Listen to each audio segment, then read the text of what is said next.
Hey everybody, it's Edwardo here with your DraftStream Saturday update. Well, not a lot of movement to be found. Gamble 24x7, our all-time both Cinema Draft and DraftStream money leader, is still in the lead, but I'm getting closer. Getting a little closer there. Just about 21 points behind. See if I can close the gap. Still, he has a stranglehold over a clean money sweep. He's got first. He's got third, as in the second non-Cinema Draft affiliated call sheet. And he also has another slightly shrinking lead, or low, in the lowball call sheet. So what's it going to take? Well, let's see what perfection looks like real quick. Right now, it looks like a bit of a hodgepodge. You have 1, 2, 3, 4, 5 titles worth of actors in 10 slots. We've got Days of Bagnold Summer, headliner stack from For All Mankind. And let me say, For All Mankind delivered. I really enjoy that show. I love a good alt history, as anyone who knows me and my writing tastes.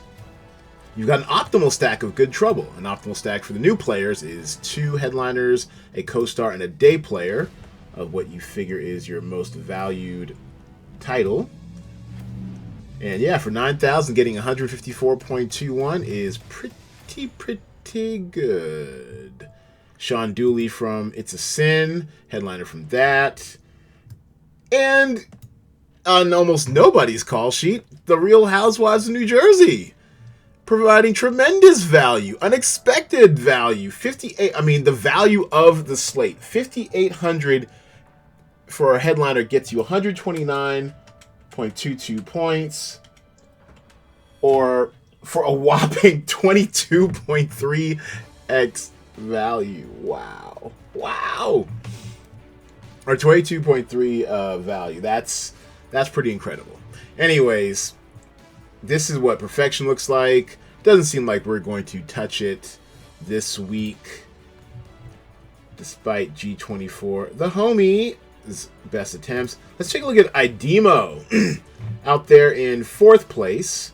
3rd place in the money, and there's a battle for 3rd. Let's not forget there is a $10 3rd place prize between Idemo, who's won 3rd, I think, a few times at this point, and LA Law, my boy Lag, in his very first DraftStream call sheet, giving Idemo a run for that 3rd place money. All right, let's see what's going on here. So Idemo has let's talk about Amend real quick. I'm actually on to the 2nd episode of Amend, and this truly is just an entire series, mini-series on the 14th Amendment. The one about citizenship and equal protection under the law, which, as a black person myself, kind of important, kind of big deal. So I get it, and also, to Netflix's credit, Ava DuVernay actually did a excellent documentary called The 13th. So I'm not sure if they're going to do like some amendments in order, but this one seems to be pretty important and a good one to focus on. And they really do swing for the fences. Like, I'm coming around to it. Because the first episode had to do with the Civil War, transition from slavery to society, and Lincoln and all that stuff. I mean, it was a little heavy lifting for your boy. A little bit of an emotional pull for this guy. But it gets better. I enjoyed it. And it definitely swings for the fences. It's very dramatic and emotional, and it's trying to say something. So and kudos to Will Smith. I'm not sure how many people actually know how smart Will Smith is. I think he could have gotten into MIT or something. Like, he's like engineer level smart, and he's like the kind of the perfect person to narrate this series for us. So I'm enjoying it. I'm on the 2nd episode, which looks like it's focusing on Reconstruction. The title of the episode is called Resistance, and that's really more about I mean, and although Reconstruction did give birth to the Ku Klux Klan, still also it was one of the high points as far as black politician and legislators. You know, we were up in Senate, we were, you know, running, you know, counties and local governments because too many damn white people in the South who were, you know, racist Confederates. They were traitors, and we did not let them hold office. Sound familiar, America? Anyways, enough of that. So Idemo's got exposure to Amend. He's got a headliner stack from Days of Bagnalled Summer. Flora and Ulysses has gained a little traction. It's a Sin headliner stack. I like that. Supernova headliner stack. I like that as well. And some decent mid-level value here out of Young Rock. In an interesting construction. You don't usually see just a co-star and a day player from a call sheet, but he made the salaries work. So good job, Idemo.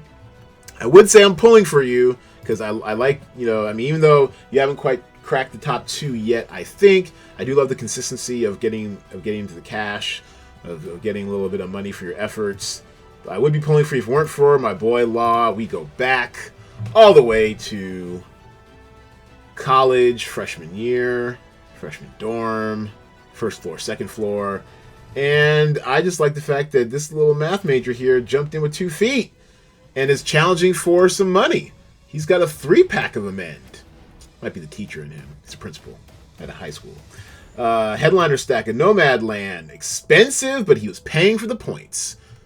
He was paying up for the points. Supernova, nice mid-level selection right here. Getting decent value for 10,000. Looks like 13x value. And solid mid-level value with Young Rock, this 3-pack right here. What will LA Law need to do to close the gap? Well, it wouldn't hurt if he eked a few more points out of Nomadland. I mean, because that he shares exposure, at least one slot with Idemo and Amend, but he could really kick up a little dust if he got a little more out of Nomadland, which I think will be hard to do. I mean, that those points seem to be pretty maxed out. Supernova could surprise a little. It could be the difference here. Supernova, no, all its scores are in. It's going to need an uptick of something in order to make that happen. Young Rock, I think he's got more exposure to Young Rock than Idemo does. So I don't know. Let's keep an eye on the race for third. It's looking quite juicy. And, you know, I'm right behind you, Law, right here. I got eyes on you. What else? Who else? Ring balls. Ring balls! He's taking some time off. Came back a little rusty. Let's take a look at his top performing call sheet right here. So what went wrong here? Looks like Mafia Inc., while getting him decent amount of points, it's a tweener. It's like not quite a home run, not quite a whiff or a strikeout. It's just a tweener. It's like a blooping single. He probably need a little more juice out of that for the money he spent. He pretty much spent over half his salary, his half his budget on these 5 Mafia actors, and not getting the oversized returns. Oh, and this is what killed him right here. Archibald's next big thing is here. So far, I can't get a read on it. I can't find any like review pages or anything from it from anyone anywhere. It did come out on Thursday, it looks like. It's on Peacock, so it's a streaming service. I don't know. Any kind of movement on Archibald will definitely help Ring Ball's headliner stack right here. And then a 3-pack of Amend, The Fight for America. Powerhouse trio of actors right there. And yeah, and Amend is doing fine. It's actually doing about what you'd expect points-wise, so for its salary. So yeah, it's not bad. It's not bad. Let's get an update on the Draft Mom, where she is. She is in 8th place, just barely above the Mendoza line, the median. the middle.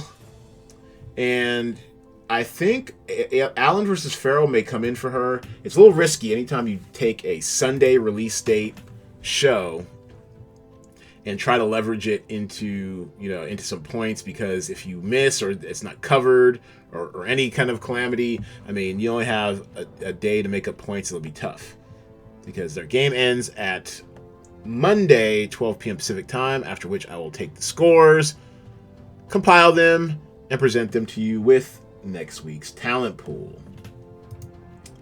Behind Her Eyes is an interesting stack right here. Looks like it's performing pretty well. Classmates minus, decent. Mafia Inc., Nomadland, expensive, but she was paying for those points. Supernova, fine. Young Rock, fine. So it's not a bad call sheet, Mom. It's not. It's just the competition got a little tougher this week, Mom. I mean, now that we've got LA Law in the mix, putting the math skills to use in 5th place, I mean, he's going to be, in this battle for 3rd place money right here is going to keep the competition hot and heavy. So that was a look at the Draft Mom's call sheet. Livewire, I think we covered you last time. Oh, actually, maybe we did. Maybe we didn't. This is an interesting call sheet. First of all, congratulations, Livewire. We have only 1 day player this time. I appreciate it. And look, I'm not even saying that you can't win with 2 day players. I just haven't seen it happen in this game yet. And we have headliner stacks of Archibald and Days. We have Keenan. Keenan is probably your weak link right here. I'm 2/3 of the way through the pilot. I can't say I love it. I might give it the customary 3, but I'm not loving it. I'm not. And I don't think network TV knows what to do with Keenan outside of just being on Saturday Night Live. Like, he's a great, sometimes brilliant sketch performer, but get him in a show or get him outside that. Outside of, what was that, Good Burger? Way back in the day, Good Burger, he and Keenan and Kel, when he was still kind of like a child actor on the come up. I mean, outside of that, I don't know, man. But kudos to him for getting his checks. He's been on Saturday Night Live for, 20 years? Something crazy like that. So keep getting your checks, man. And then here, the optimal stack of Mafia Inc., as I mentioned earlier. It's a tweener. It's a tweener. I mean, it's not a bad play, but this week, to get into the money, you need to be great. All right, so let's check out the lowball perfect call sheet. What does the perfect low look like? Allen versus Farrell, although I think once it's released and people are able to actually see it and register their opinions, this will probably bounce right out of the perfect lowball call sheet. An optimal low, I guess, of Archibald's next big thing. It is dead. I mean, it's a defaulter right now. It has no score. It's just got the default scores right now. So that makes sense. And then a 4-pack of Silk Road. And look, I started watching that last night. I ate a little late, kind of got a little tired, so I didn't finish it, but it was fine. It's okay. It's okay. I'm not sure if it deserves to be below a default score. And I like Nick Robinson, the lead actor in it. He's also from this year's earlier A Teacher, or last year's A Teacher. A little controversial, I guess. And one actor from The Crew. So how close is G24 the homie in his quest for the best? Well, he has a 5-pack of The Crew. 1, 2, 3, 4, 5. He has a 3-pack of Blythe Spirit. And Allen versus Farrell, which you need for salary, but like I said, I think it's going to bounce right out of the perfect call sheet after Sunday night. And then Nomadland for salary, which kind of makes sense, considering it's the highest salaried title on the slate, although still performing highly. We need to make that $75,000 minimum. That's what makes the low ball such a great little strategy within the strategy game. You have to get the lowest scores possible, but you have to spend the money to qualify for the low. Got to spend the $75,000. Got to have 3 actors from 3 different titles minimum, and you got to have a headliner, a co-star, and a day player. Life is so tough. All right, and how far back am I? How far back do I have to chase him? I mean, because I believe I'm the only one who can really catch him. Yeah, Ring Ball's another almost 100 points behind me. What do I got to do to box him out and roll over the $15 bonus into next week's prize pool? Because that's what I'm going to do if I win. If I win the low ball. Well, this seems set in stone. Keenan was a pretty decent pick. I did Nomadland also for the salary. Blithe Spirit, yeah, that to me was pretty much the way to go. The optimal low stack, and yeah, I did this for salary also. So I think a lot of this will be kind of. I Care a Lot actually seem to be starting to slip some, so I like that. That's actually helped close the gap. I think I was like 50 points behind on Thursday. So if I Care a Lot can keep slipping, and word on the street is it's not great. So I don't know. I'm intrigued. I like Rosamund Pike a lot. I'm probably gonna check it out. So this is probably my best shot to close the gap. Is I Care a Lot starting to slip a lot. All right, so that's gonna do it for the Saturday update. Thank you everybody for watching. Thanks everybody for playing. I'll be back in your inbox tomorrow with a Sunday update, or the Sunday Estimates update, email only, and back on video Monday, sometime after 12 p.m. Pacific time, with the DraftStream final scores, final results, and next week's talent pool. Thanks everybody for playing, and for watching, and for your support, and for your data. I'll see y'all on Monday. Holla at your boy.